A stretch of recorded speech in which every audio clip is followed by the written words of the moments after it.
umesikia mbiu, Yesu okoa, utangazeni kote, Yesu okoa,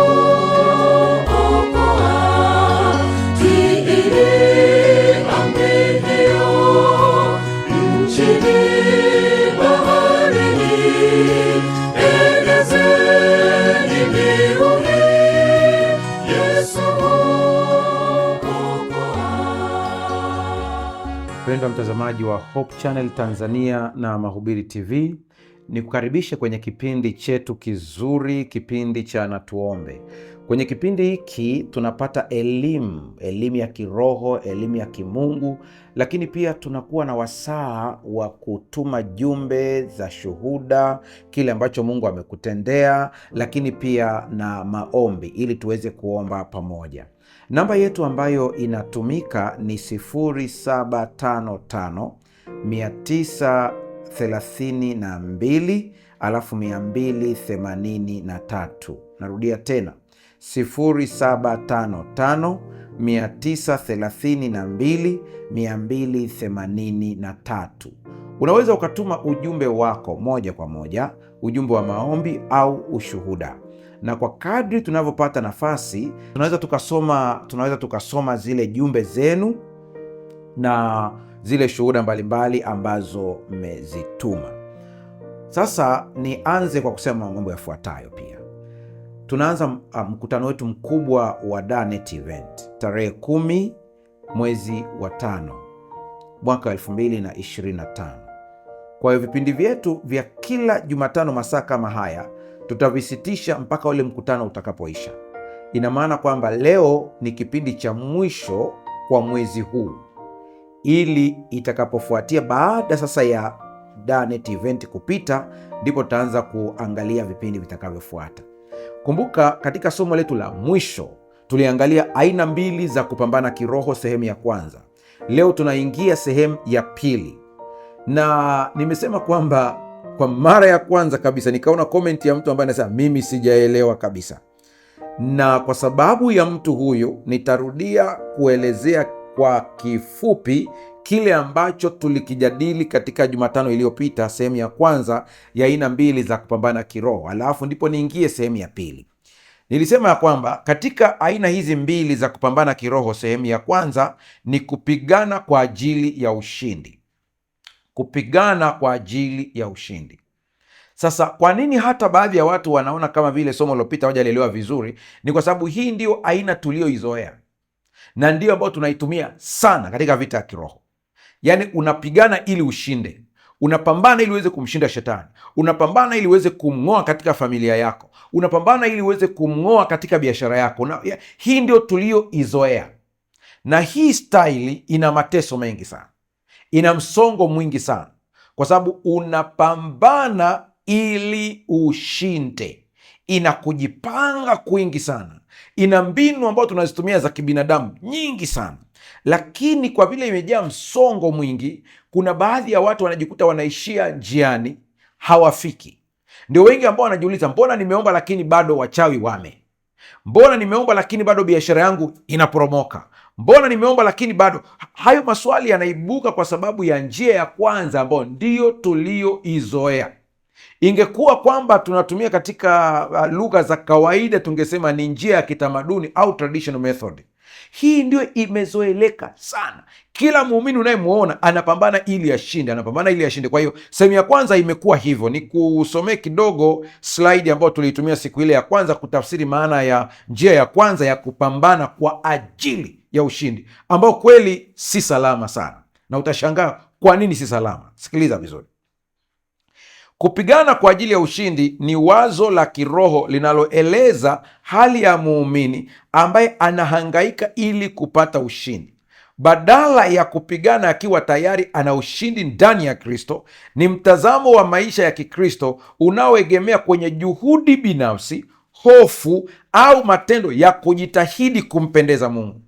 Kwa hiyo mtu ambaye anapambana ili ashinde, mara nyingi anapoona kwamba kile anachokipambania hakitokei, anakuwa na kawaida ya kuuliza maswali yafuatayo: nimemkosea nini Mungu? Mbona sioni hiki? Nimekosa nini? Dhambi gani nimetenda ambayo sisamehewi mpaka nateseka kiasi hiki? Kwa hiyo kama unajiuliza haya maswali, wewe uko kwenye kundi la kwanza la watu ambao wanapambana ili washinde. Na hili kundi limejaa mateso mengi, limejaa msongo mwingi, limejaa jitihada binafsi. Ndio watu ambao wanajikuta kwamba wakati mwingine wanatoa sadaka ili Mungu awatendee, hawatoi sadaka kama ibada.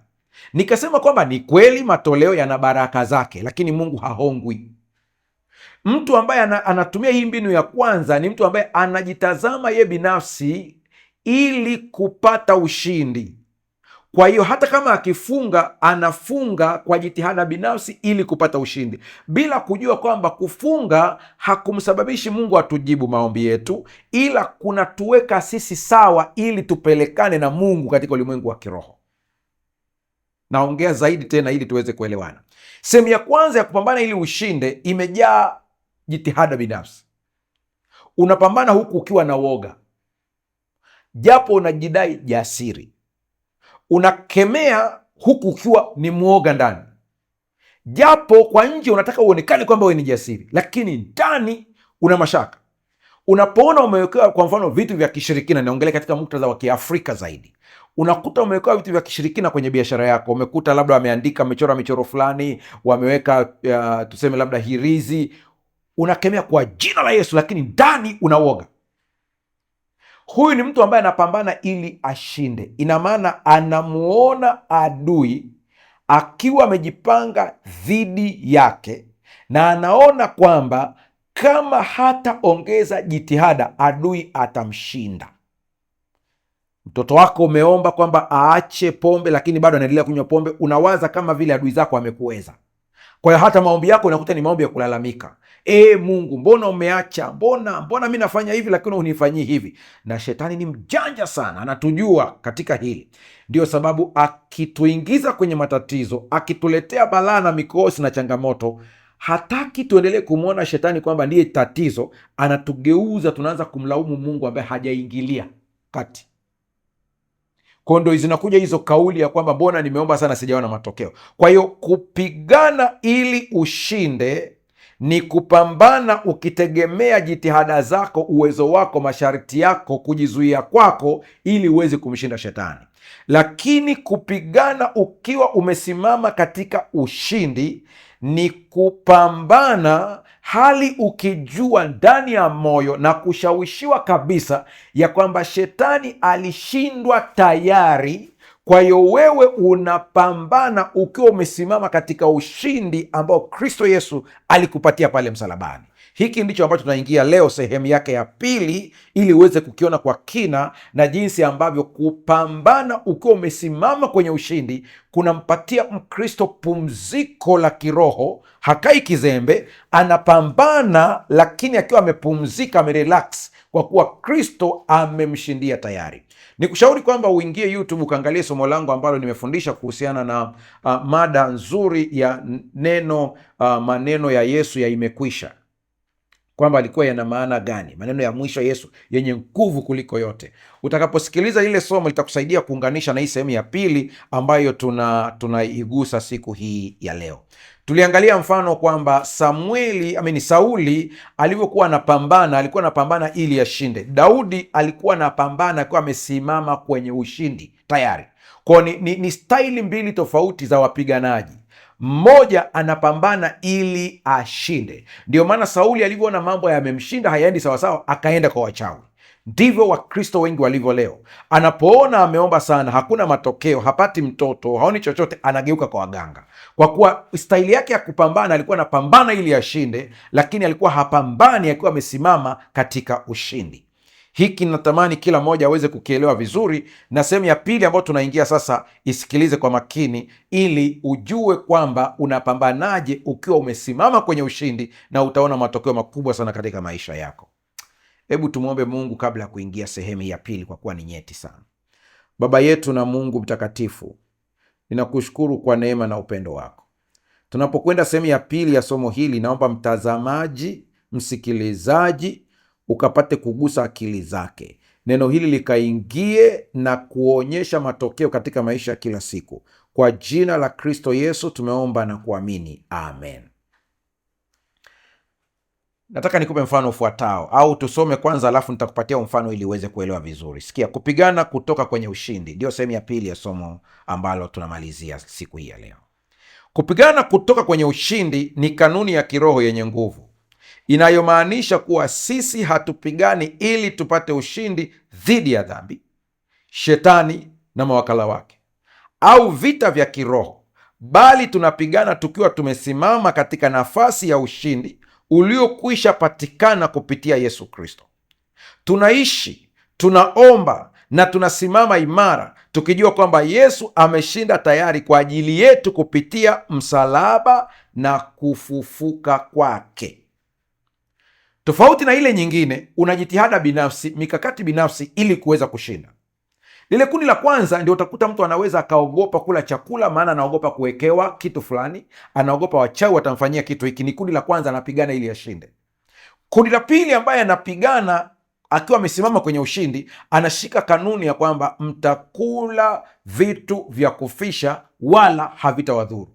Hili kundi la pili lina ujasiri zaidi kwa kile ambacho Yesu amesema, kile ambacho Yesu ameahidi kwamba ni kweli na kina nguvu hadi leo, kiasi kwamba hawategemei nguvu zao binafsi, kundi la pili, ila wanategemea nguvu za Mungu zaidi. Kwa hiyo hata namna ya kuomba anategemea kuongozwa na Roho. Mungu atusaidie sana. Hebu nitoe mfano wa kawaida katika maisha ya kila siku. Tuna wamama wawili, wote ni wajane, wote wanasomesha watoto, wote watoto wamefukuzwa ada.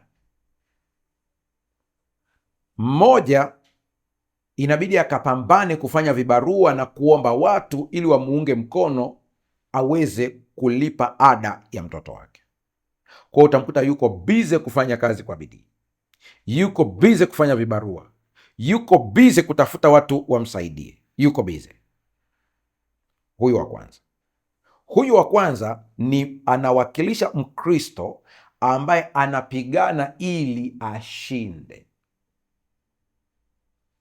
Kwa hiyo utakuta anahangaika usiku halali, ana masaa machache ya kulala, anakesha akipambana, kwa sababu anapambana dhidi ya nguvu za giza. Anataka ashinde, anafunga siku nyingi mpaka amekonda, anapambana ili ashinde. Huyu Mkristo ambaye anawakilishwa na huyu mama ambaye anahangaika kwa ajili ya ada ya mtoto wake. Kwa nini? Kwa sababu ada hana. Kwa nini? Kwa sababu hana vyanzo vya kupata ada vilivyo sawa sawa. Kwa ataenda kufagia kwa watu, ataenda kulima vibarua, ataomba na baadhi ya watu wamsaidie. Anahangaika huyu mama ili apate ada. Kundi la pili. Kundi la pili, wakati mume wake anakufa, alimwachia maelekezo, akamwambia, nina hisa kwenye kampuni na hizi hisa zipo kwenye akaunti fulani, na wewe kule nimekuandika kama mrithi. Siku watoto wanahitaji ada, utaenda kwenye ile kampuni na dokumenti hii uwaonyeshe. Ukaonyesha, watakupa ada ya mtoto. Nikuulize swali, unanitazama na utakomenti kwenye YouTube hapo ili uweze kuniambia majibu yako. Kati ya hao wamama wawili, yupi atalala usingizi? Kati ya hao wawili, yupi atalala usingizi? Wote wana shida ya ada, wote watoto wamefukuzwa, wote wamerudishwa pamoja. Yupi atalala usingizi kati ya hao wawili? Endelea kutuma komenti zako. Ndio, umejibu sahihi. Ni huyu ambaye ana uhakika wa ada na anakwenda kwenye kampuni, ambaye mume wake ana hisa na alimtambulisha kule na ana dokumenti halali, ambayo akifika pale kampuni inajua automatic inampatia ada. Sikiliza sasa, wote wana matatizo yanayofanana, lakini wana vyanzo tofauti vya kupata. Huyu wa kwanza, huyu kupitia vibarua, kupitia kuomba, atapata ada pia, lakini kwa mateso mengi. Huyu atapata ada kupitia mali alizoacha mme wake. Sina maana kwamba Wakristo wanaopambana ili kupata ushindi hawapati ushindi. Wanaupata, lakini kwa mateso. Wanaupata, lakini kwa taabu. Wanaupata, lakini kwa kumenyeka. Hawa wanapata ushindi kwa kustarehe ndani ya Kristo Yesu, sio wazembe. Maana itambidi aende kwenye kampuni, ndio jitihada ambayo anayo. Itambidi aende na dokumenti sahihi, ndio jitihada ambayo ataifanya. Na yeye ana kitu cha kufanya, lakini sio kigumu kama huyu mwingine ambaye yuko upande huu mwingine. Nadhani unaanza kunielewa sasa. Hii itatupatia kuelewa ni kwa nini kuna baadhi ya Wakristo wenzetu ambao katika kuomba kwao hata hawahangaiki sana. Katika kuomba kwao wanaona matokeo kwa haraka. Ni kwa sababu ya staili mbili za kupambana. Natamani kila mmoja aweze kuelewa hili, na ninajua kwamba hata unanitazama unatamani uwe kwenye hili kundi lingine, lakini ili uingie kwenye kundi lingine ambalo linapambana kwa ajili kwa vile wameshashinda tayari, ni elimu ya kiroho ambayo unatakiwa uipate kujua kuingia kwenye kundi la pili. Mungu anasema watu wangu wanaangamia kwa kukosa maarifa. Kwa kuna baadhi ya mateso umekuwa nayo kwenye maisha yako, sio kwamba Mungu hajawahi kukutendea, lakini kwa sababu ya ujinga, sijasema upumbavu, ni kuto kujua hatua na kanuni za kiroho na kuto kujitambua kwamba wewe ni nani. Unapojitambua kwamba wewe ni nani na kwamba kwenye kampuni kuna jina lako limeandikwa pale na wewe ni mrithi wa zile haki, kuto kujua kutakufanya uteseke kana kwamba huna wakati una. Haleluya! Mungu haumbi uponyaji leo, ila uponyaji upo, ni kazi yetu kuuchukua na kuutumia kwenye maisha. Kila kitu ambacho unakipitia kwenye maisha yako sio kigeni kwa Mungu, na mlango wa kutokea aliuandaa tayari. Sasa twende vizuri, tuanze kuangalia.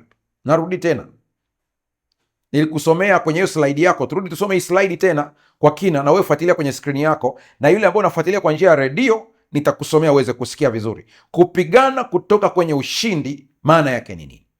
Kupigana kutoka kwenye ushindi ni kanuni ya kiroho yenye nguvu inayomaanisha kuwa sisi hatupigani ili tupate ushindi dhidi ya dhambi, shetani na mawakala wake au vita vya kiroho, bali tunapigana tukiwa tumesimama katika nafasi ya ushindi uliokwisha patikana kupitia Yesu Kristo. Tunaishi, tunaomba na tunasimama imara tukijua kwamba Yesu ameshinda tayari kwa ajili yetu kupitia msalaba na kufufuka kwake. Urahibu wowote unaopitia katika maisha yako, dhambi yoyote ambayo unaona kwamba imekushinda katika maisha yako, tiba ya ushindi ipo, maana Kristo aliishinda tayari.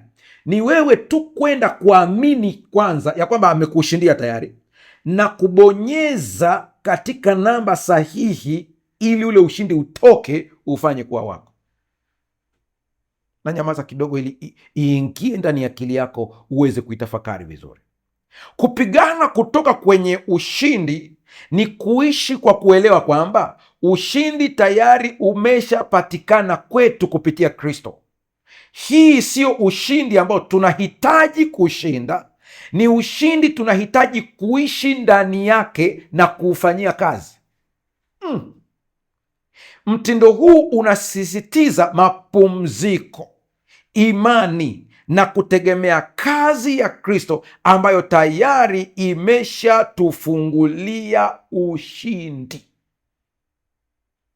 Natoa mfano mwingine tena.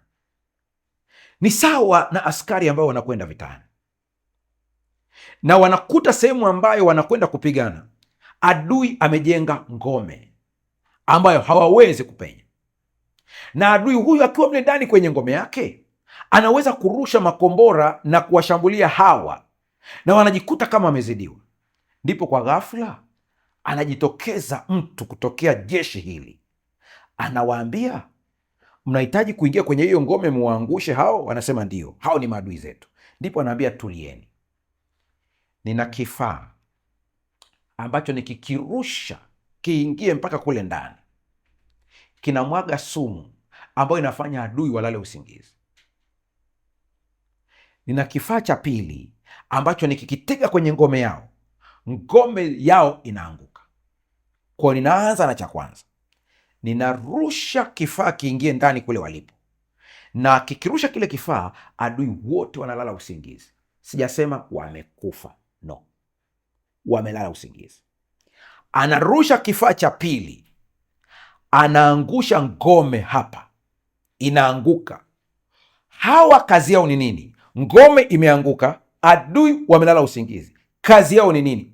Ni kuingia na kuwamaliza adui waliolala usingizi. Lakini wakiingia na dhana ya kwamba wale adui bado wana nguvu kama zile za awali, watatumia nguvu kubwa ambayo haikupaswa kutumika, kwa kuwa kila kitu kimefanyika tayari.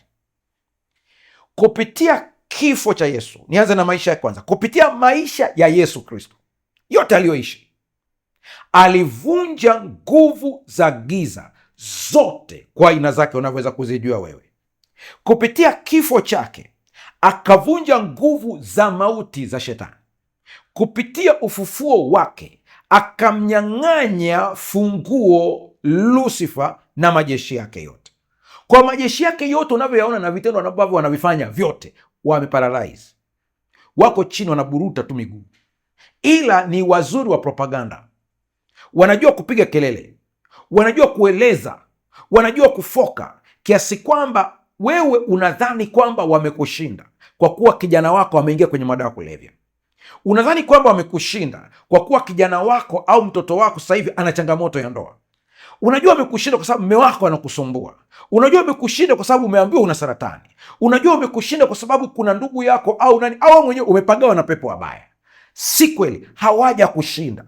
Hizo ni kelele zao, wameparalyze tayari. Ukitumia jina la Yesu kwa imani ya kwamba adui ameshindwa, hawezi kukushikilia tena. Hata kama huoni mambo yakitokea sasa, amini ya kwamba yameshatokea tayari, maana Kristo Yesu alikushindia kila kitu pale msalabani. Haleluya! Hii ikiingia akilini mwako, utabadilisha staili yako ya kupambana. Utapambana ukiwa umeona ushindi unaopatikana katika Kristo Yesu.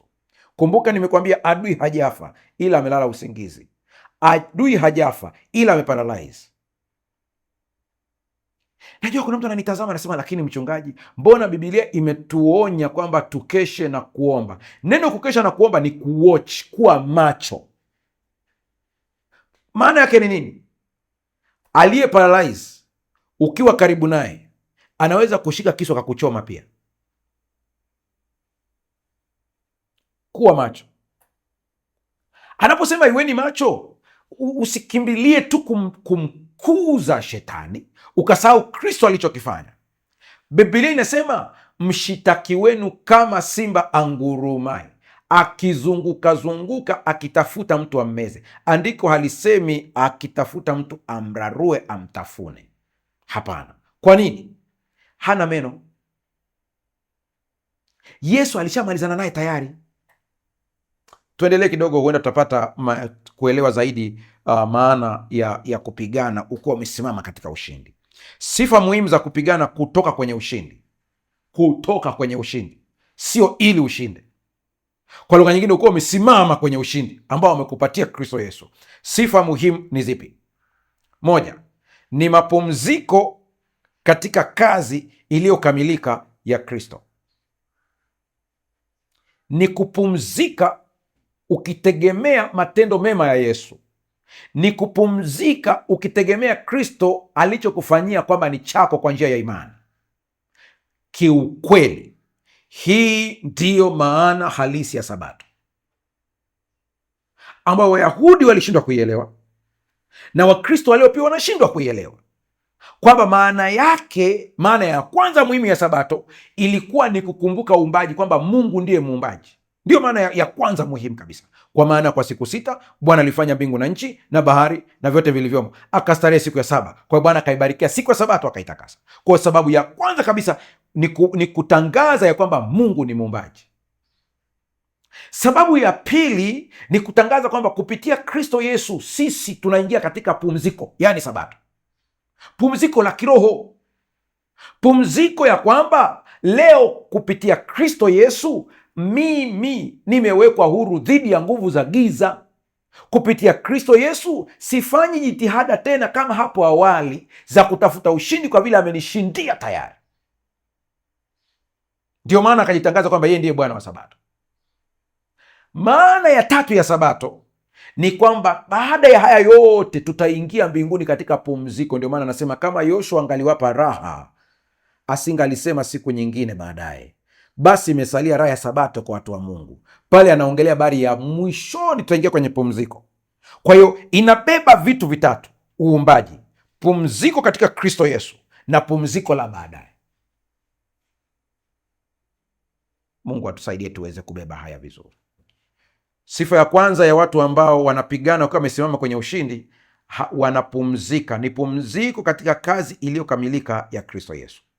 Kupigana kutokea kwenye ushindi ni kuishi kwa imani na amani na uhakika kwamba Kristo alishinda ushindi mkubwa kwa ajili yetu dhidi ya dhambi, mauti na shetani.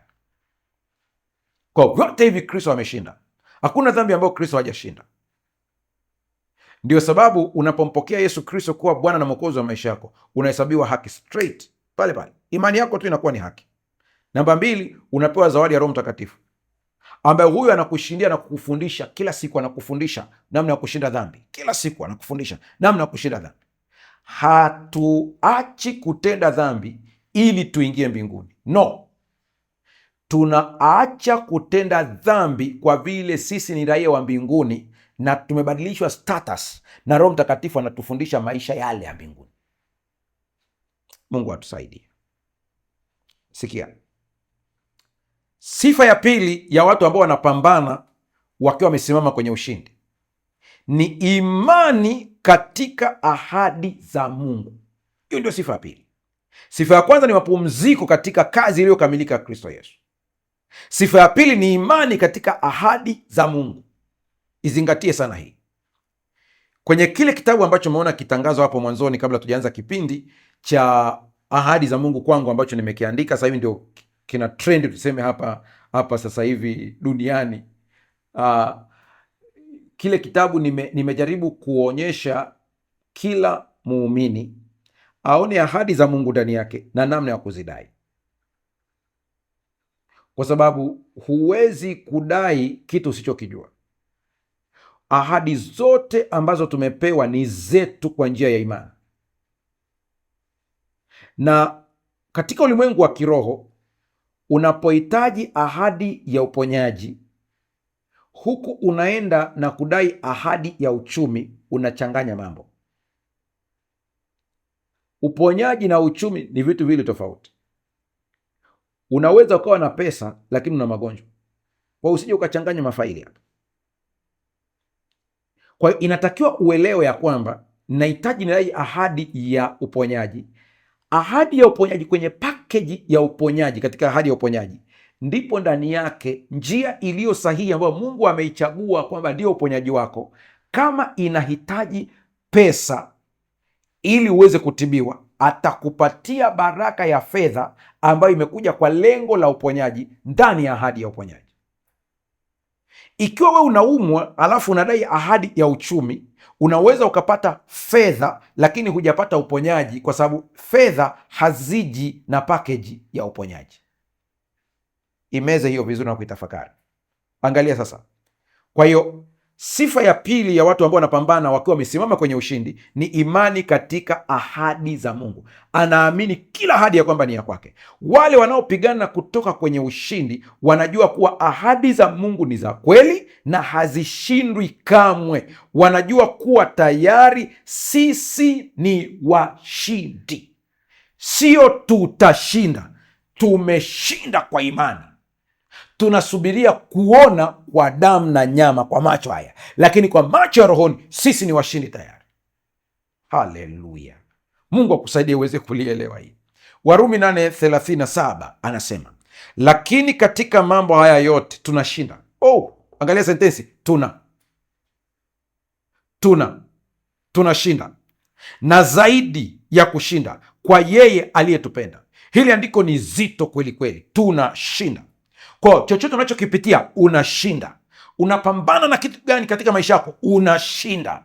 Unapambana na umaskini katika ukoo wenu, wewe unashinda. Unaushinda umaskini tayari, na zaidi ya kushinda. Kwa nini? Kwa Kristo Yesu. Haleluya! Unapambana na dhambi ambayo imekushikia katika maisha yako, unajaribu kutoka, inashindikana. Wewe ni mshindi, unashinda. Sasa hivi unashinda, tunashinda. Ni hali iliyopo endelevu, ni kitu ambacho kinaendelea tayari. Kwa hiyo kwa vile kinaendelea tayari, ukiona kuna vitu bado vina koroma, visikupe stress ukasahau ya kwamba wewe unashinda na zaidi ya mshindi. Ukiangalia ile Biblia Kiswahili cha kisasa yenyewe ikatumia wakati uliopita. Sikia yenyewe jinsi inavyosema. Sasa tuangalie Kiswahili cha kisasa. Anasema, lakini katika mambo haya yote tumepata ushindi mkubwa kwa msaada wake yeye aliyetupenda. Angalia tafsiri jinsi ilivyo. Tumepata ushindi mkubwa kwa msaada wake yeye aliyetupenda. Unaona, tafsiri inaonyesha kwamba tayari tulishapata ushindi, na ushindi huu tumeupata si kwa sababu ya matendo yetu mazuri, sio kwa sababu ulitoa zaka sana, sio kwa sababu wewe huna dhambi, ni kwa sababu ulipendwa. Kwa maana jinsi hii Mungu aliupenda ulimwengu hata akamtoa mwanaye pekee, ili kila mwamini asipotee, bali awe na uzima wa milele. Hebu nikuonyeshe kidogo tuangalie kidogo lugha ya asili ya Agano Jipya jinsi ilivyoandikwa. Usichanganywe na hayo maherufi unayoyaona hapo. Nimeyaweka tu maherufi hapo kwenye skrini kwa sababu ninatazamwa pia na baadhi ya wanazuoni wa theolojia ambao wao wataenda pia kufundisha hili, kwa hiyo inaenda kwa undani zaidi. Wewe sikuchanganya. Angalia maneno yaliyowekwa hapo, unayoyaona hayo maneno hapo mbele. Hayo maneno unayoyatazama hapo ni maneno ya lugha ya Kiyunani. Kwa haraka yanasomwa al entoitis pasin hypernikomen dia tou agapesantos hemas. Ndivyo ambavyo yanasomeka hivyo. Sasa kuna maneno nataka tuyadadavue, tuyachukue pembeni, ambao ni ya muhimu sana. Neno la kwanza ambalo nataka tulichukue ni neno ambalo tumeliona hapo, al entoitis pasin. Wow, hilo tuachane nalo kwanza. Ni neno ambalo tumeliona la kwanza ni hypernikomen, zaidi ya washindi. Hebu tuende vizuri. Hypernikomen, zaidi ya washindi. Tulikate hili neno, tulikate vizuri. Neno nikomen ni neno washindi. Kwa hiyo kama ni washindi, neno nikomen, ndipo utajua kwamba ukiyaunganisha vizuri, hypernikomen ni zaidi ya washindi. Sasa kwa neno hili la Kiswahili tukasema zaidi ya washindi, lakini katika lugha ya Kiyunani linamaanisha juu ya kushinda. Si kushinda tu, bali kushinda kwa kiwango cha juu sana, au kushinda kwa nguvu kubwa mno. Maneno haya yanaleta wazo la kuwa na ushindi kamili wa jumla. Nitazame mkono wangu hapa ambao nautolea mfano. Mshindi ni yule ambaye atapanda, atafika hapa. Huyu anaitwa mshindi. Kwa hiyo sisi kile ambacho tumepewa na Kristo Yesu, ina maana kwamba tukipandishwa na Yesu kwa msaada wake, akatupandisha tukafika hapa, sisi ni washindi. Lakini Yesu alichokifanya sasa, akatutoa hapa katika ushindi, akaturusha mpaka kule juu, zaidi ya washindi. Kwa hiyo kama kushinda ilikuwa ni hapa, tukapanda zaidi, tukapanda zaidi, tukapanda zaidi, tukapanda zaidi, tukapanda zaidi. Haleluya! Shetani hataki ujue hili, kwa sababu ukijua kwamba wewe ni zaidi ya mshindi, kwanza hutamwogopa, na usipomwogopa shetani unamdhoofisha. Ukimwogopa unampa nguvu. Kwa hiyo haijalishi makelele yake kwenye ndoa yako ni makubwa kiasi gani, wewe ni zaidi ya mshindi. Haijalishi makelele yake kwenye ndoa yako na familia yako na biashara yako ni makubwa kiasi gani, wewe ni zaidi ya mshindi. Ni zaidi ya mshindi. Huenda ikawa unanitazama sasa hivi na unaweza kwenda kuvuta bangi, maana unaita kwamba ndio urahibu wako. Heroin, cocaine, pombe, jamii zote ziseme, kucheza kamari, kubeti, ambayo ni mojawapo ya urahibu. Umejaribu kuacha, imeshindikana. Yote hayo nataka nikwambie, unapoona kwamba hizo tabia zimekushinda, umezifanya ziko juu yako, lakini unapoziona ya kwamba tayari zimeshindwa kupitia Kristo Yesu, umezifanya kuwa chini yako. Kwa hiyo hatua ya kutoka hapo ni rahisi, maana unachomoka ukiwa tayari wewe ni mshindi, hatua kwa hatua. Tabia za watu ambao wanapambana wakiwa wamesimama katika ushindi, tabia ya tatu, wanaamini kwamba ushindi ni zawadi, sio tuzo au malipo. Wale wa kundi la kwanza, wale ambao wanapambana ili washinde, wao ushindi ni malipo, ni matokeo ya jitihada zao. Kwa hiyo hata kama katika mdomo wake anajaribiwa kusema nilifanikiwa kwa sababu nilifunga sana, nilifanikiwa kwa sababu nilifanya hivi na hivi. Hili kundi la pili, wao wanaona ushindi wao ni zawadi waliopewa na Kristo Yesu. Kwa kuwa nguvu za kushinda wanapewa na Kristo Yesu, sio jitihada zao. Akili ya kwamba aombeje anapewa na Roho Mtakatifu. Angalia vizuri hii kitu inavyoenda. Hata akili ya kuomba anapewa na Roho Mtakatifu. Maneno ya kutamka katika maombi anafundishwa na Roho Mtakatifu, kwa kuwa na Roho naye hutuombea katika kuugua kusikotamkika. Kwa hata namna ya kumwendea Mungu, akijikuta ametamka neno lenye nguvu katika maombi, hajiinui yeye, anamtukuza Mungu, kwa kuwa Mungu ndiye amemwezesha kupitia Roho Mtakatifu. Kwa muujiza unaotendeka sio jitihada binafsi, ni Mungu atendaye kazi ndani yake. Ndio maana hawajilaumu kwa lolote. Kundi la kwanza wanajilaumu, nina dhambi gani ambayo Mungu hasikii mpaka leo hanitendei? Kundi la pili wanasema, nimesamehewa dhambi zangu zote kupitia Yesu Kristo, nasimama nikiwa mshindi. Ninaamini ya kwamba kile ambacho nakihitaji kupitia Kristo Yesu kimekamilika, kwa hiyo kiko njiani nikione physically, lakini rohoni kimetimia tayari. Ona wanavyo relax, hawana msongo wa mawazo. Ushindi ni zawadi, sio tuzo. Haleluya! Ushindi kwao sio kitu tunachoshinda kwa juhudi zetu, bali ni zawadi tunayopokea kwa neema. Tumepata ushindi kwa kupitia Kristo, na juhudi zetu ni kuishi ndani yake. Kama kuna juhudi unataka kuifanya, ni kuishi ndani ya Kristo, ni kubaki ndani ya Kristo. Kaeni ndani yangu nami ndani yenu, ombeni lolote nitawapa. Umeona sharti? Kaa ndani yangu. Ukishakaa ndani yake na yeye ndani yako, anasema ombeni lolote. Hata kama ukiona unachokiomba kimechelewa, huna stress. Maana kama binadamu, kuna wakati unajikuta umeomba vitu ambavyo si sahihi kwako kwa wakati huo, ila ni sahihi kwako kwa wakati ujao. Kwa Mungu, badala ya kukupa kile unachokitaka sasa, anakuandaa ili siku akikupa kisikuletee madhara. Wakati mwingine, kwa sababu bado ni binadamu, tunaishi hapa, tuna damu na nyama, kuna wakati tuliomba vitu ambavyo si sahihi kwa vile tulivitazama katika jicho la nyama, na Mungu akajua kwamba si sahihi. Kwa hiyo ukishaelewa hili, ukishamwambia Mungu, una relax, kwa sababu yeye anajua mwenyewe. Acha Mungu mwenyewe akuletee kitu ambacho ni sahihi, kwa sababu ana akili na upendo hata kuliko unavyojipenda wewe mwenyewe. Tabia nyingine ni kuishi katika utambulisho sahihi. Nimekuwa na series za masomo ya siku 4 pale Magomeni, wale ambao wamefuatilia wiki iliyopita, nikielezea namna ya utambulisho wako.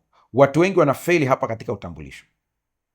Kama hujitambui kwamba wewe ni nani, kuna vitu vingi sana unakosa. Kuna haki zako za msingi unazikosa. Hata mahakamani, kuna watu wengi sana wanakosa haki zao mahakamani kwa sababu hawajui haki zao. Hawajitambui kwamba kuna haki ya raia wa Tanzania, kuna haki ya raia wa Kenya, kuna haki ya raia wa Kongo, kuna haki ya raia wa Burundi, Uganda, kuna haki ya raia wa Marekani. Unapokuwa ni raia, kuna haki zako, kwa hiyo lazima usijue. Ukiona maisha ya Paulo, wakati alipotendewa wakati fulani, walijua kwa sababu Paulo ana ngozi ya Kiyahudi, wanamjua ni Myahudi. Kuna siku moja walimtendea kitu ambacho hakupaswa kutendewa kwa sababu ana uraia wa Kirumi. Alipojua akamwambia, mimi ni Mrumi, kwa hiyo mlichonitendea Mrumi hapaswi kutendewa hivyo. Vivyo hivyo wewe unanitazama, ni mtoto wa kifalme chini ya taifa takatifu, mtu wa milki ya Mungu. Wewe ni raia wa ufalme wa Mungu.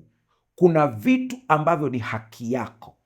Watu ambao wanapambana wakiwa wamesimama kwenye ushindi wanatambua utambulisho wao sahihi. Vita vyetu sasa si kutafuta kuthibitisha thamani yetu, bali ni kusimama imara katika utambulisho wetu kama watoto wa Mungu. Huu utambulisho unatusaidia kuishi kwa ushindi na kwa ujasiri. Raia wa Tanzania lakini hajui haki zake za msingi.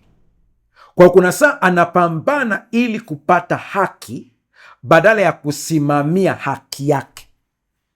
Vitu viwili tofauti kabisa. Sikiliza vizuri.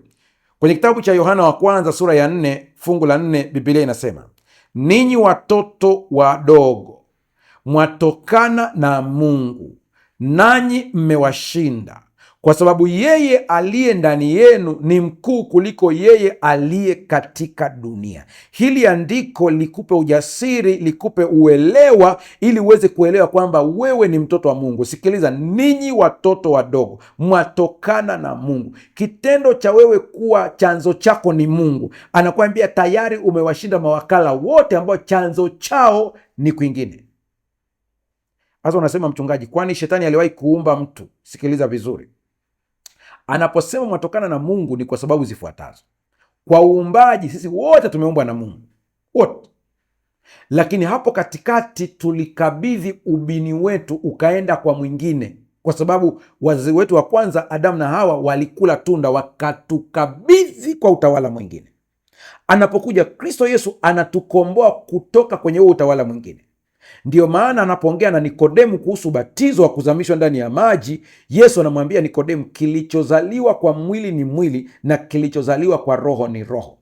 Maana alimwambia Nikodemu, mtu hawezi kurithi ufalme asipozaliwa mara ya pili, asipozaliwa kwa maji na kwa roho. Ndipo Nikodemu anaongea habari ya kuzaliwa katika mwili. Yesu anasema kilichozaliwa kwa mwili ni mwili na kilichozaliwa kwa roho ni roho. Kwa pale unapompokea Yesu Kristo kuwa Bwana na Mwokozi wa maisha yako, ndani ya roho yako umezaliwa na Mungu tayari. Kwa hiyo ninyi mwatokana na Mungu, na kwa sababu mwatokana na Mungu, kuna ambaye anaishi ndani yangu. Kwa hiyo mwili wako unakuwa ni hekalu la Roho Mtakatifu. Mungu anaishi ndani yako kwa njia ya Roho Mtakatifu. Turudi katika maandiko haya, ninyi watoto wadogo mwatokana na Mungu, nanyi mmewashinda, kwa sababu ya yeye aliye ndani yenu ni mkuu kuliko yeye aliye katika dunia. Na stop hapa kidogo akili yako, kwa sababu kuna kitu nataka uvitafakari kwenye ubongo wako vizuri kabisa. Sikiliza. Dini, religion, inawafanya watu wamwone Mungu yuko mbali, inawafanya watu wamwone Mungu yuko juu mbinguni. Najua kuna maandiko ya kutosha kabisa yanasema hivyo, usio na wasiwasi, tutaiangalia vizuri. Inawafanya watu hata wanapoomba wanapata picha ya Mungu aketie kwenye kiti fulani huko juu mbali kabisa. Najua kuna maandiko yanaonyesha hivyo. Hiyo ni lugha ya kibinadamu kumwelezea Mungu, lakini spirituality, hali ya kiroho, inakuonyesha kwamba Mungu hayuko mbali nawe. Anasema Mtume Paulo, hayuko mbali nasi japo tunamtafuta kwa kupapasa, hayuko mbali nasi. Kiroho unaonyeshwa ya kwamba Mungu anaishi ndani yako wewe hapo ulipo. Ndiyo, yuko ndani yenu. Ufalme wa Mungu uko ndani yenu. Kaeni ndani yangu nami ndani yenu. Angalia maandiko vizuri sana. Ninyi watoto wadogo mwatokana na Mungu, nanyi mmewashinda, kwa sababu ya yeye aliye ndani yenu. Yanarudiwa mara nyingi. Haituambii kwa ajili ya yeye aliye angani, hasemi kwa ajili ya yeye aliye mawinguni, anasema yeye yuko ndani yako. Na mimi nakwambia kuanzia leo, amini kinachokwambia. Uliyempokea Kristo Yesu kuwa Bwana na Mwokozi wa maisha yako, Mungu anaishi ndani yako. Ukielewa hili, utaongea na Mungu ukijua hayuko mbali nawe. Yuko chumbani kwako, yuko sebuleni kwako, hapo unaponitazama sasa hivi. Hii inatupa ushindi na ushahidi ya kwamba hata leo tunapoomba, huna haja ya mchungaji Mbaga kuwa hapo ndani kwako, kwa sababu huyu Mungu yuko hapo sasa hivi. Yaani mimi unavyoniona ni chombo tu kinachotumiwa na huyu Mungu kujibu mambo yako, na hapo ulipo kuna jibu liko tayari hapo hapo. Unapokea uponyaji hapo hapo unaponitazama sasa hivi. Hapo hapo unaponitazama, pepo wakisikia hii sauti wanakimbia, kwa sababu hapo hapo ulipo Mungu yupo. Nimepokea shuhuda nyingi za watu ambao wameangalia vipindi hivi kwa kutazama tu wakatokwa na pepo straight. Amin. Sikiliza, Mfalme Daudi ni kielelezo cha mtindo wa kupigana kutoka kwa ushindi. Vita vyake dhidi ya Goliath, ukivitazama vizuri, unajua kwamba Daudi alikuwa amesimama kwenye ushindi. Sauli alikuwa anapigana ili ashinde. Ndio maana kila siku Sauli na majeshi yake walipokuwa wanaamka asubuhi kwa muda siku 40 wakienda na kutukanwa na Wafilisti, walikuwa wanarudi kwenye kambi yao na mahema yao, wanakula chakula, wanalala, hawapigani, maana wanaogopa. Wakiangalia ukubwa wa Goliati na silaha zao, wanaona hawawezi kushinda. Kumbe katika ulimwengu wa kiroho Goliati alikuwa ameshindwa zamani. Ilihitajika mtu ambaye anajua kile ambacho kimefanyika katika ulimwengu usioonekana. Sikiliza maneno yao wawili hawa tofauti. Daudi amekuja kwa ajili ya kuleta chakula kwa ndugu zake, hakuja vitani, japo ndugu zake walimhisi vibaya, wakamwambia tunajua tabia yako, umekuja kuangalia vita. Lakini yeye alikuja tu kwa ajili ya kuleta chakula kama alivyotumwa na baba yake. Amefika pale akauliza, maana amesikia matusi. Yeye anajua kupigana, akiwa amesimama kwenye ushindi, kwamba kila kitu kimeshashindwa tayari, kazi yetu ni kwenda tu kufanyia kazi ule ushindi. Aliposikia akauliza maswali, huyu Mfilisti mmemwacha? Ndipo anaelezwa, anaambiwa hakuna anayeweza kumsogelea, maana wao wote walioko pale, jumlisha na kaka zake Daudi, wanapigana ili washinde. Kwa hiyo wanaangalia silaha walizonazo, wanaangalia maumbo walionayo, wanaangalia uzoefu walionao. Ndio maana wanajikuta wamefungwa na woga na hofu. Kama wewe unavyonitazama, unaangalia ulicho nacho, unaangalia akaunti yako, unaangalia wanaokuzunguka, hofu imekushika, umeshindwa kuanzisha biashara. Daudi alivyofika pale, cha kwanza alichouliza ni kwamba mambo yakoje na kwa nini watu wameacha. Akaambiwa kwamba huyu jamaa ana uwezo mkubwa. Akasema mimi naweza kumkabili.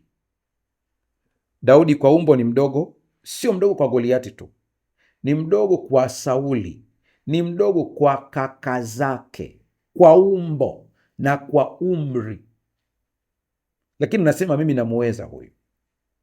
Anapopelekewa taarifa mfalme Sauli ya kwamba kuna bwana mdogo yuko hapa, anasema atamkabili Goliati, kwanza anashindwa kuelewa akilini mwake, kwa sababu huyu bwana mdogo hata kuandikishwa katika listi ya wanajeshi hakuwepo, maana hakuwa na sifa ya kuingia jeshini.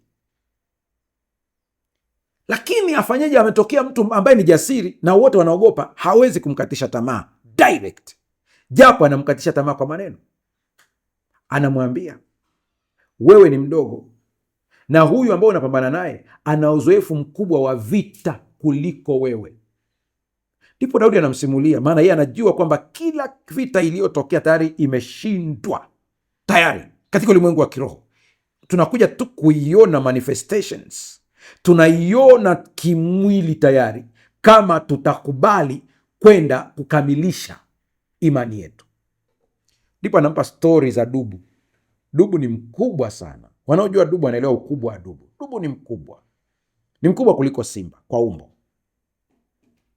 Lakini anamsimulia, anamwambia nimewahi kuua dubu.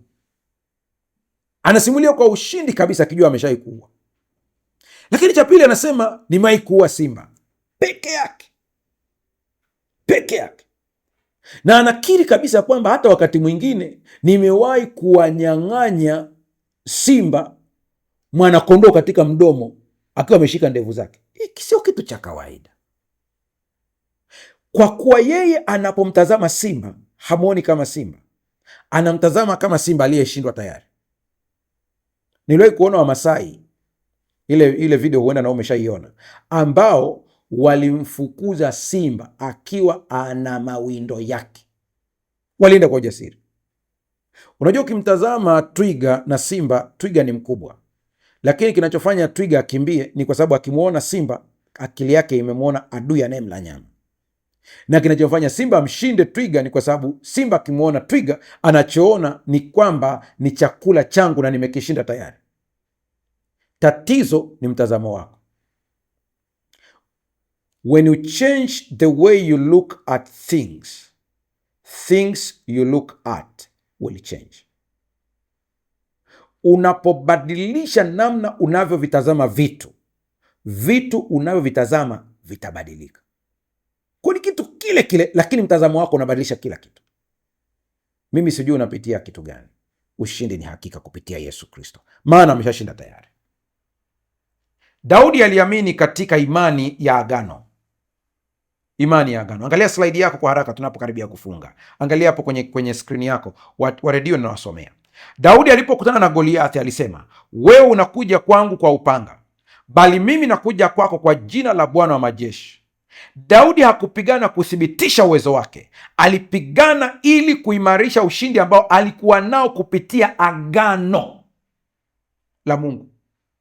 Mungu alitangaza akasema, hakuna adui atakayeweza kusimama mbele yenu. Alisimamia tu ahadi hiyo tu, na alisimama akiamini ya kwamba ahadi hii ni ya kweli. Hey, Mungu ndiye kituo cha umakini au mtazamo na sio adui. Attention au focus. Unatazama Mungu au unatazama shida zako? Unamtazama Mungu au unatazama adui zako? Hey. Daudi alijikita katika ukuu wa Mungu badala ya ukubwa wa Goliati. Alisema vita ni vya Bwana. Wewe unanitazama, usifanye vita kwa ya kwako.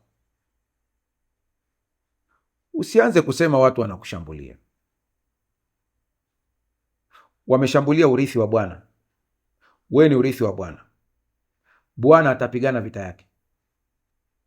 Daudi alipojua ukuu wa Mungu, maana kuna wakati alitetereka, akaandika shairi moja hapo, anasema, nakushukuru Mungu ufundishaye vidole vyangu kupigana. Kwa hiyo hata kupigana Mungu atakufundisha, maana yeye ameshamaliza adui tayari. Samueli wa kwanza 17:45, ndipo Daudi akamwambia yule Mfilisti, wewe wanijia mimi na upanga na fumo na mkuki, bali mimi ninakujia wewe kwa jina la Bwana wa majeshi, Mungu wa majeshi ya Israeli uliowatukana. Tuliza akili yako hapo. Nikuulize swali. Daudi alienda kupigana akiwa ameshika jina la Mungu mkononi? Hakuna. Daudi alikuwa na mawe matatu, alikuwa na kombeo, lakini umeona katika mazungumzo yake anapoongea na Mfilisti, hataji habari ya mawe, hataji habari ya kombeo, anataja habari ya Mungu. Focus ya Daudi ilikuwa ni Mungu. Focus yake ilikuwa ni Mungu. Focus yake ilikuwa ni Mungu. Kwa kuwa ilikuwa ni Mungu, Mungu akatumia vitu alivyo navyo. Mungu akatumia mawe, Mungu akatumia jiwe. Badilisha mtazamo wako, mtazame Mungu. Mungu atatumia kidogo ulicho nacho kukuletea baraka. Usianze kutazama uchache, tazama Mungu. Usianze kutazama mtoto wako anavyofeli darasani unasema atakuwa mtoto wa nani. Sio kila aliyefaulu darasani amekuwa na maisha mazuri. Mtazame Mungu. Tunafanyaje katika maisha hapa? Tunapokaribia kumalizia hapa, kwa haraka haraka nifuatilie hapa uone. Sikiliza. Jinsi tunavyoweza kupigana kutoka kwenye ushindi leo. Naenda kwa spidi kubwa ili tuingie kwenye maombi. Namba 1, jua utambulisho wako katika Kristo. Wewe ni mtoto wa Mungu, tayari ni mshindi katika Kristo. Vita yako si ya kutafuta kuthibitisha hili, bali ni kuishi ndani yake. Hata ukitamka, tamka kama mtu ambaye anajitambua. Tamka ushindi. Namba 2, simama kwenye neno la Mungu. Biblia imejaa ahadi zinazokukumbusha ushindi wetu katika Kristo. Wakati changamoto zinapojitokeza, tangaza ahadi hizi juu ya maisha yako. Kwa kupigwa kwake sisi tumepona. Hiyo ni kwa ajili ya ushindi. Baraka ya kiuchumi, utabarikiwa mashambani, utabarikiwa mjini. Utabarikiwa utokapo, utabarikiwa uingiapo. Tamka hayo. Acha kusema mimi naona uchumi umekuwa mgumu, naona maisha yangu ni magumu, naona kila anachofanya hakiendi. Unapotamka hayo unajiongezea matatizo. Tamka ushindi, badilisha. Namba 4, tumia silaha ya mapumziko, sio stress. Shetani anapenda msongo. Katika msongo anavutiwa ili akae hapo. Pigana kuwa umepumzika ndani ya Kristo Yesu. Mapumziko ni silaha ya nguvu katika vita vya kiroho. Pumzika katika uhakika kwamba vita tayari vimeshindwa au vimeshindiwa, na Mungu atapigana kwa niaba yako, na amepigana tayari na ameshinda tayari. Kutoka 14 fungu la 14, Waebrania 4:10. Namba 5, ishi kwa neema, si kwa hatia. Ndio, hakuna yeyote anayenitazama hapa ambaye anaweza kuniambia hajawahi kutenda dhambi. Dhambi zilizopita ulishazitubia, usizifanye kuwa ni kikwazo leo. Na ikiwa kuna yoyote ambao Roho Mtakatifu amekukumbusha, tubu sasa hivi unavyonitazama hapa. Ongea ndani ya moyo wako, sio lazima mtu akusikia aliyeko pembeni yako. Sasa hivi hapo ulipo, tubu. Na ukitubu, amini, umesamehewa. Huko mbele kuna mitego iko mbele, amini, utaivuka kwa neema ya Kristo. Ukijikuta umeanguka, rudi kwenye toba, omba ushindi. Kila kitu umewekewa tayari. Ishi kwa neema, sio kwa hatia. Isaya 54 fungu la 17, hakuna silaha itakayofanikiwa dhidi yako, na wala kila ulimi utakaoinuka dhidi yako utakao kuhukumu. Hii ni urithi wa watumishi wa Bwana, na haki yao itatoka kwangu, asema Bwana. Waebrania 4:10 utaisoma kwa muda wako. Inaonyesha kwamba unapoingia katika pumziko ni kama vile Mungu alivyoacha kufanya kazi zake. Pasta, maana yake ni nini? Mungu aliumba kwa siku 6, ya 7 akapumzika. Kazi ziliisha. Lakini je, mimea haiendelei kuota? Inaendelea. Kwa lugha nyingine, kile ambacho Kristo alichokutendea msalabani akasema imekwisha, kilinganisha na kitabu cha Mwanzo sura ya 2, kwamba Mungu akafanya kazi zake zote akamaliza, akapumzika siku ya 7. Si kwamba alichoka, ni kwamba kazi ziliisha. Yesu anaposema imekwisha pale msalabani, kila kitu kinachohitajika ili kukupatia ushindi kimekamilika, na amekushindia. Rafiki yangu unanitazama, Kristo ameshinda. Pigana ukiwa umesimama katika ushindi, ambapo kazi yako itakuwa ni kutekeleza maelekezo ya kumaliza adui ambaye ameshindwa tayari. Usiruhusu ukawa na msongo kupitiliza hadi ukasahau kuomba, hadi ukaumiza mwili wako. Msijisumbue kwa neno lolote, isipokuwa katika kila jambo kwa kusali na kuomba haja zenu zijulikane na Bwana. Njoni kwangu ninyi nyote msumbukao na kulemewa na mizigo, nami nitawapumzisha. Mafungu yote yanatufundisha kupumzika ndani ya Kristo. Hii haina maana kwamba utakuwa mzembe, bali utakuwa na akili iliyotulia kupokea maelekezo ya Roho. Tunapoingia kuomba sasa, endelea kutuma ujumbe wako, endelea kutuma ujumbe wako, endelea kutuma kwenye simu, na wengine naona mnaendelea kutuma hapo kwenye YouTube. Endelea kutuma. Sio lazima tuweze kusoma jumbe zote, lakini kwa uwezo wa Mungu, Mungu anakwenda kumjibu kila mmoja aliyeko hapo kwa namna ya pekee. Tuma shuhuda zenu, komenti hapo kila ambacho Mungu amekutendea. Usisahau, washirikishe wengi habari hii, ili wengi waweze kufunguliwa, wengi waondokane na msongo wa mawazo, wengi waache kujiua, wajue katika Kristo Yesu tuna ushindi. Unapitia kitu gani? Tunaomba tukiwa tumesimama katika ushindi sasa. Kione kikiwa kinaachia, kione kikiwa kinaondoka, chochote kwa jina la Yesu Kristo. Na tuombe. Baba, katika jina la Yesu Kristo, ninakushukuru kwa ajili ya ushindi ambao Kristo Yesu ametupatia pale msalabani. Akazishinda nguvu za giza, akazikanyaga, akazifanya kuwa mkogo kwa ushindi, akashinda mpaka mauti. Kwa kupigwa kwake sisi tumepona. Tunapokea baraka kupitia Yesu Kristo. Asante Mungu kwa zawadi hii. Ninaomba kwa ajili ya mtoto wako ambaye anafuatilia kipindi hiki sasa, anapitia jambo gani, changamoto gani, naomba ukapate kumpigania. Naomba ukampe ushindi, kwa kuwa tayari ushindi upo. Ni kiasi cha kumpatia tu, ulishinda tayari, upo. Ni kiasi cha yeye tu kuupokea. Mpatie aweze kuupokea, aweze kuona kwa njia ya imani, na mwisho akauone katika macho ya damu na nyama. Unanitazama, taja ile changamoto yako sasa, itaje. Ikiwa ni ugonjwa, utaje, na ugonjwa wako uambie ukuu wa Mungu wako. Ni changamoto za kiuchumi, ziambie ukuu wa Mungu wako. Ni changamoto za madeni, chochote kile, taja sasa, kiambie Mungu wangu ni mkuu na amekutoa tayari. Kiambie, maana hiyo ni roho. Kiambie amekutoa tayari. Iambie hasira yako, Mungu amekutoa tayari, kwa jina la Yesu Kristo. Asante Baba, maana umetenda na utaendelea kutenda. Kwa jina la Yesu tumeomba na kuamini, amen.